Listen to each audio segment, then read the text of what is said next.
I've been doing YouTube for quite a while, and one thing you notice in the content creator space, there are a lot of grifters, people that just add absolutely nothing, or they pretend to be with a certain alignment just to get that bag, when in reality, they don't really care. But I don't think I've ever seen something as scummy as this. You now have people on TikTok that are basically acting like they're psychiatrists, they can give you mental help, and more importantly, diagnose you with conditions, like for example, ADHD. There was a creator on here that decided to absolutely bash me. I called her out for selling a class to people with ADHD, even though she has 0 qualifications. Here's the qualifications she claims to have. I do have a bachelor in product design. This is what you can do with that degree. Nothing to do with ADHD. I went to school to learn how to research what people need, how to create product, how to market them. Why not just advertise to people looking to find what people need and market to those people? Why bring ADHD into it? So here you've got someone that's basically saying they can help and diagnose ADHD, despite the fact that the only education they have is a bachelor in product design, which is like...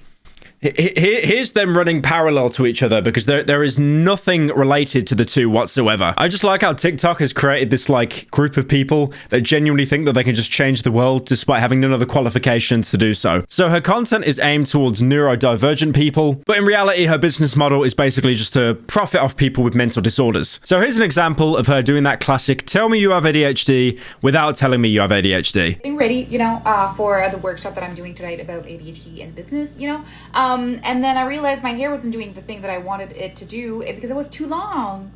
So I just decided to cut it. Just cut it. 40 minutes before my workshop, so. Classic ADHD. That classic. You don't like how your hair looks? Just cut it. What a classic symptom of being diagnosed with ADHD. Now, what's interesting is this article that came out by Mashable that's basically saying, on TikTok, mental health creators are confused for therapists. That's a serious problem. Now, again, you do have people on the platform that will, try to give advice, talking from personal experience. But then when they try to sneak into that realm of being a therapist, all actual sincerity is completely lost. In one video, a woman lists lesser-known symptoms of anxiety, including being susceptible to emotional outbursts, feeling restlessness, and irritable. The woman makes direct eye contact with the camera and is framed so her face fills the screen, as if she's video chatting directly with the viewer. Signs of anxiety. Number 3, having emotional outbursts. This can look like snapping at people or being overly aggressive. Number 2, feeling restless. This can look like having a difficult time sitting still or constantly needing to fidget with something. And one of the most common symptoms I see in my clients with anxiety is irritability. And I do want to say, again, those can be genuine symptoms, but the problem is at the minute, you have a lot of people that will watch TikToks like this, something will coincide that they can relate to or they think happens to them day to day, and then be like, oh my God, I have this now. When in reality, pretty much everything she just explained, everyone will experience within their life. So you have a lot of people that are going around basically self-diagnosing themselves without seeing an actual mental health professional. They'll just watch a TikTok instead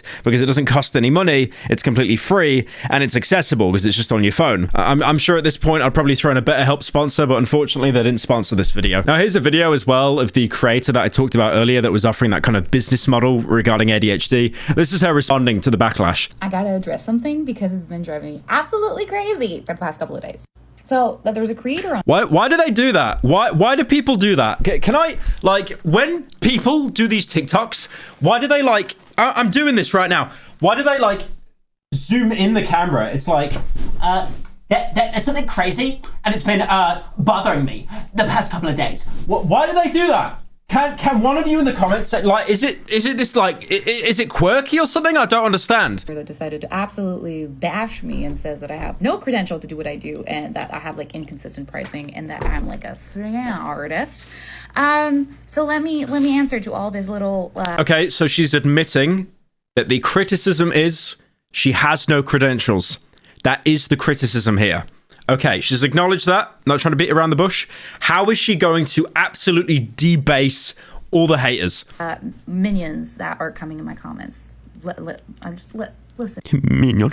Stop doing the fucking Reddit zoom in. Stop it.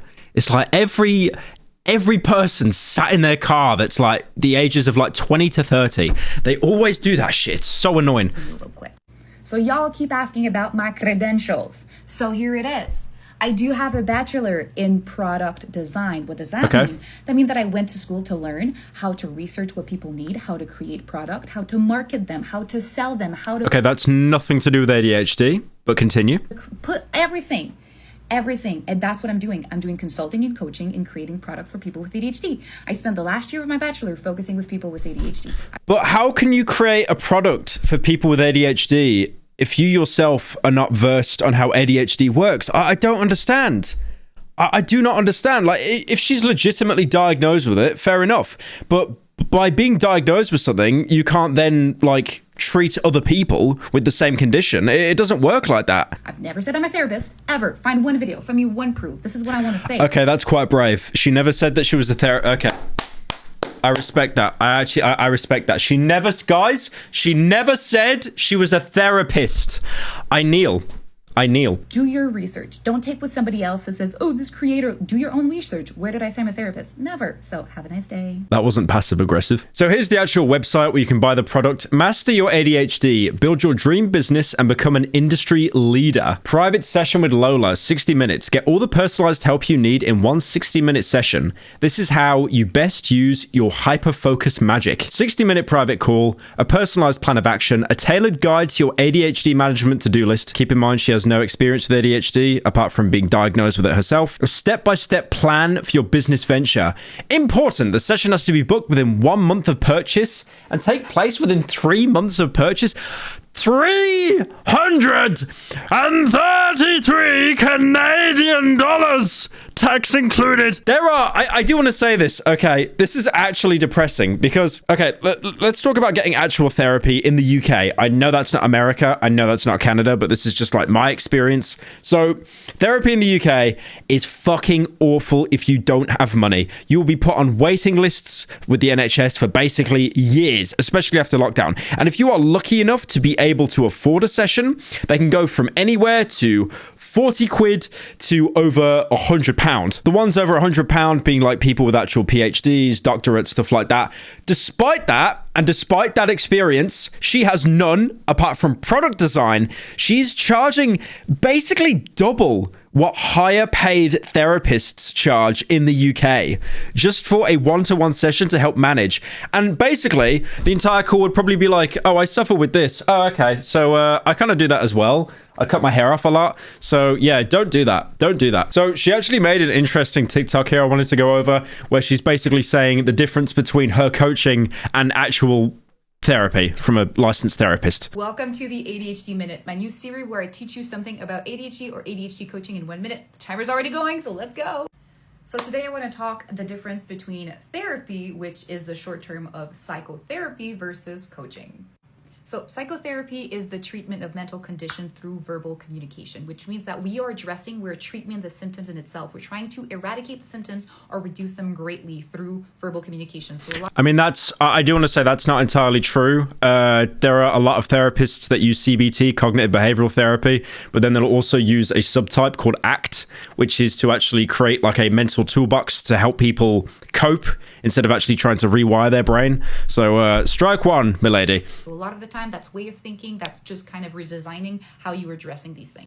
As in coaching, we're not trying to erase the symptoms. We're trying to help you to manage them better. So the symptoms are not going to be erased. They're always going to be there, but we're helping you to manage them on the day-to-day basis. So what she just explained there was literally the ACT part of psychotherapy that I just mentioned. But it's the fact that she believes that she has the ability to help someone with that, which is incredibly hard to do, just because she suffers with ADHD. For that, if you have a treatment for a migraine, it would be to have medication prescribed to be able to cancel the symptoms. But if you have coaching about migraine, would be to have a room with no lights, no sounds, and to be able to have something very quiet to reduce the symptoms. I hope that makes sense. Let me know how it doesn't make sense. It doesn't. Believe me on God, it doesn't make sense. So instead of taking the aspirin to get rid of the migraine, you will sit in a dark room with the lights dimmed. I just take the aspirin, bro, unless I got like an allergy or something. Now, I do want to say this woman that I've talked about in the video, she's not the sole perpetrator. It's not like, you know, if she stopped doing that, it would end. Because this thing is like a hydra. If one head is removed, 15 more will grow. There's another TikTok here from the guy Kevin who like exposes these people. And he basically just calls out yet another creator doing something really similar. Even the most well-intentioned ADHD TikTokers need to be checked. This TikToker, relatively speaking, very keyword. board, is one of the least harmful out there. She doesn't do the "you might have ADHD if" TikToks. While she does tag neurodivergent in her TikToks, it appears she doesn't use the term in her videos. Many of her TikToks are her giving genuinely good advice, like recommending this book. One of the most important lessons I learned about managing distractions and therefore my ADHD came from the book Atomic Habits. Or little daily things that can help improve your life. But this is just good life advice, ADHD or not. Unfortunately, she sells a class completely unqualified. Over $100 an hour. She's not qualified to give you ADHD homework or personalized material. This makes her no better than the goofy coaches I review. That $100 for an hour, $500 a month. Honestly, if you can, just get an actual therapist with that amount of money. That is crazy. I'm not sure the rates in like America and stuff, but god damn. Now, obviously, like he explained, she was like the lesser of the two evils. You know, she tries to help you. But again, what she's giving is just life advice to help improve your life, not really dealing with ADHD or any kind of neurodivergent condition. But yeah, what's the moral of today's story? There's loads of grifters on TikTok, loads that just want your money with basically next to no effort.